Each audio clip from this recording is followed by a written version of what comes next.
କରିବାଟା ବି ଗୋଟାଏ ରୋଗ ଗୋଟାଏ ଡିଜିଜ୍। ମାମା ତୁ ମୋତେ ଇନସଲ୍ଟ କରୁଛୁ। ମୁଁ ଛୋଟ ଛୁଆର ଆଇପିଏସ୍ ଅଫିସର ହେଲି। ସେଇ ଆଇପିଏସ୍ ଅଫିସରକୁ ମୁଁ ବୁଝେଇ ଦଉଛି ତୋ ପାଖରେ ଛିଣ୍ଡା ଚପଲର କୌଣସି ମୂଲ୍ୟ ନାହିଁ ବୋଲି ତୁ ତାକୁ ଫିଙ୍ଗି ଦେଲୁ, କିନ୍ତୁ ସେଇ ଚପଲକୁ ସେ ଅତି ଆଦରର ସହିତ ଅତି ଯତ୍ନର ସହିତ ତା ପାଖରେ ସାଇତି ରଖିଛି।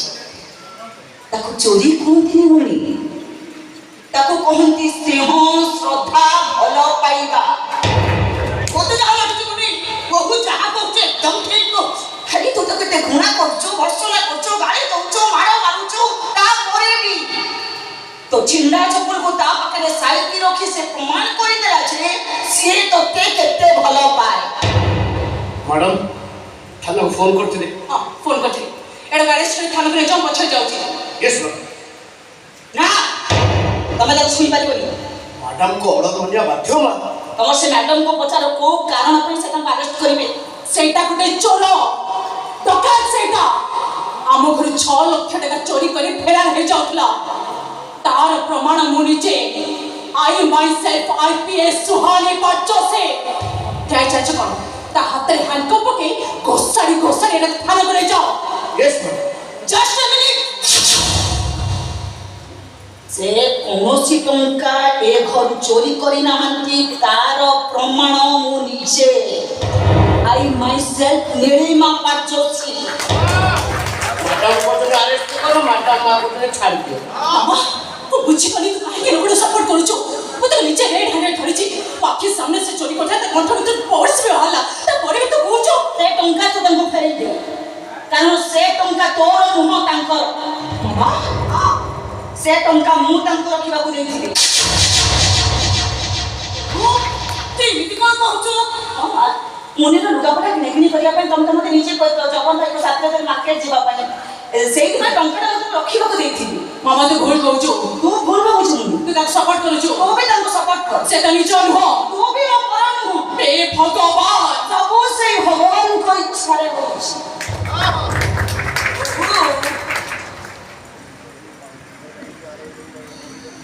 ଜାଣିଛି ତୁ ମିଛ କହୁଛୁ। ସେ ଟଙ୍କା ତୁ ତାକୁ ଦେଇନୁ, ସେ ଚୋରି କରିଛି। ହେଲେ ମୁଁ ଜାଣିପାରୁନି ଜଗନ ଟଙ୍କା ଚୋରି କରିବା ପଛରେ କାରଣ କଣ ଅଛି, ଆଉ ତୋ ମିଛ କହିବା ପଛର କାରଣ କଣ? ସେଇ କାରଣଟା ମୁଁ ଜାଣିଛି ଗ୍ରାଣ୍ଡ ମାମା। ମୋ ମାମା ସେଦିନ କାହିଁକି ଏ ଲୋକଟାକୁ ଜିଦ୍ କରି ଆମ ଘରେ ରଖିଲା, କାହିଁକି ନିଜ ହାତରେ ତାକୁ ରୋଷେଇ ବାସ କରି ଖାଇବାକୁ ଦଉଛି, କାହିଁକି ମୋ ମାମା ତାର ଏତେ ଦାୟିତ୍ୱ ନେଉଛି, କାହିଁକି ମୋ ମାମାର ତା ପାଇଁ ଏତେ ଚିନ୍ତା, କାହିଁକି ମୋ ମାମା ସେ ଲୋକଟା ପାଇଁ ଆଜି ଏତେ ବଡ଼ ଗୋଟେ ମିଛ କଥା କହିଲା, କାହିଁକି ନା ଏ ଲୋକଟା ସହିତ ମୋ ମାମାର ଖରାପ ସମ୍ପର୍କ ଅଛି।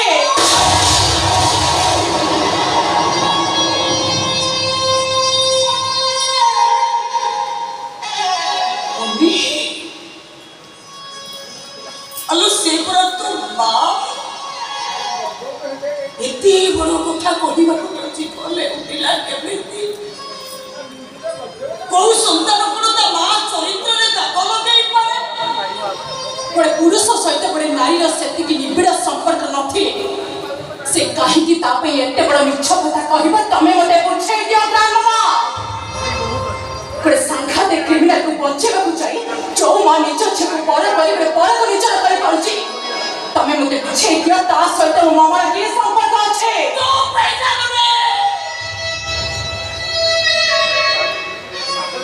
ତାହେଲେ ଆକାଶଟା ଛିଡ଼ି ପଡ଼ିବ,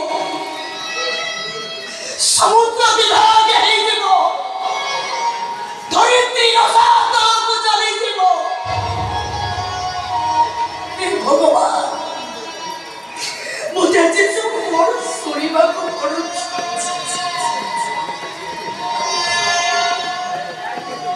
ୟା ମୁହଁରୁ ଏ କଥା ଶୁଣି ସାରିବା ପରେ ମୋତେ ଲାଗୁଛି ଇଏ ମୋ ଝିଅ ନୁହଁ,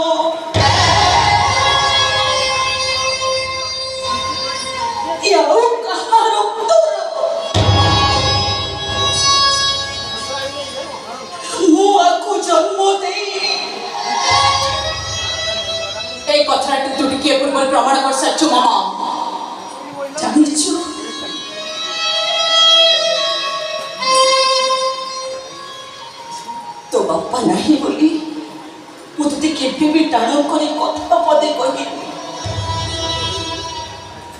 ତୁଇ ଯାହା କହୁ ମୁଁ ସବୁ କଥା ଶୁଣିଛେ ହେଲେ ବାପ ଝିଅଙ୍କ ଝିଅଟା ବଡ଼ ହେଇଗଲା ପରେ IPS ଅଫିସର ହେଇଗଲା ପରେ ତା ମାଆକୁ ଏମିତି କଥା କହିବ ଏ କଥା ଶୁଣିବା ଆଗରୁ ମୋର ବଞ୍ଚି ରହିବାଟା ଭୁଲ ତୋର ନୁହେଁ ମା ସବୁ ଭୁଲ ମୋର ଜଗନକୁ ଏ ଘରେ ରହିବା ପାଇଁ ମୁଁ ବାଧ୍ୟ କରିଥିଲି ଆଉ ଆଜି ମୁଁ କହୁଛି ଜଗନ ତୁ ଏ ଘର ଛାଡ଼ି ଚାଲି ଯା ଏ ଘରଟା ଭାଙ୍ଗି ଖଣ୍ଡ ଖଣ୍ଡ ହେଇଯିବାକୁ ପଡ଼ିବ ତୁ ଏ ଘର ଛାଡ଼ି ଚାଲି ଯା ଚାଲି ଯା ଚାଲି ଯା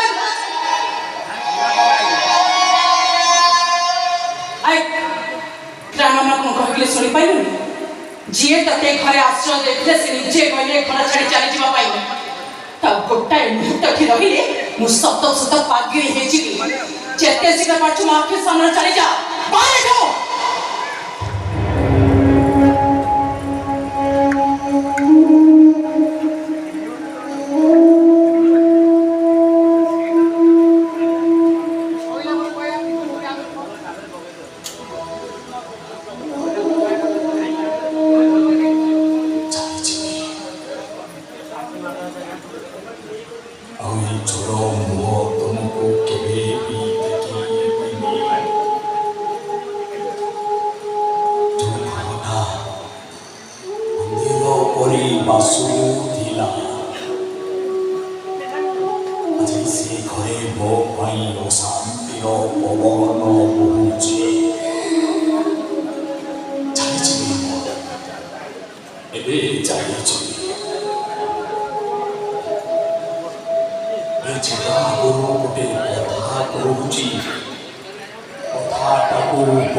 ନେଉରା ହଉଛି ହାତ ଯୋଡୁଛି ମୁଁ ତମକୁ ତମ ମାଙ୍କୁ କେବେ ଭୁଲ ବୁଝିବନି କେବେ ଭୁଲ ବୁଝିବନି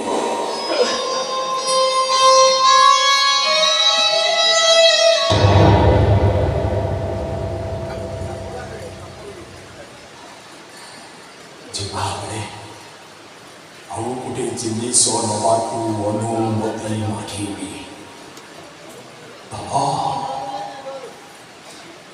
ଟଙ୍କା ପଇସା ନୁହଁ କି ସୁନା ରୂପା ନୁହଁ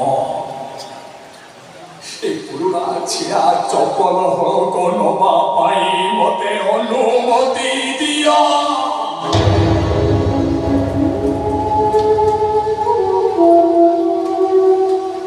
ଯୋଉ ପାଦରେ ସେ ତୁମକୁ ଗୋଇଠା ମାରିଲେ ସେଇ ପାଦର ଚପଲ ନବା ପାଇଁ ତମେ ତାକୁ ଅନୁମତି ମାଗୁଛ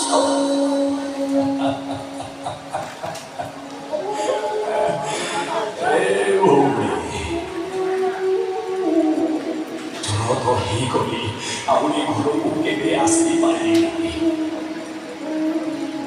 ଚପଲ ହଳକୁ ନେଇ ପାଖରେ ସାଇତିକି ରଖିବି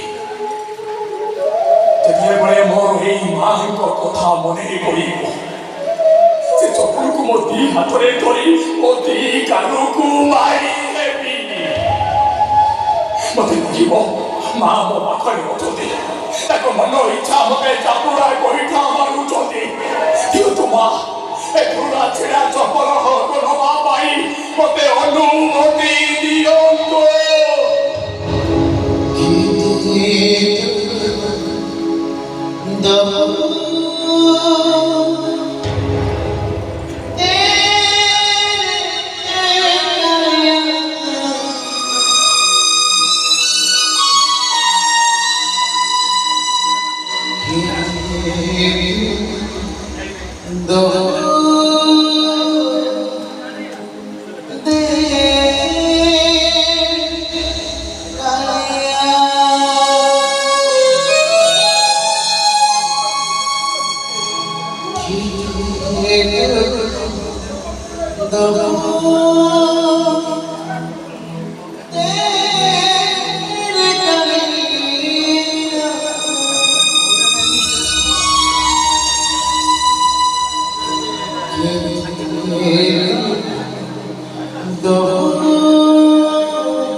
ମା ନାଁରେ ଏତେ ବଡ଼ ମିଛ କଥା କହି ସାରିଲା ପରେ ମୁହଁ ବୁଲେଇ ଚାଲି ଯାଉଛ କୁଆଡ଼େ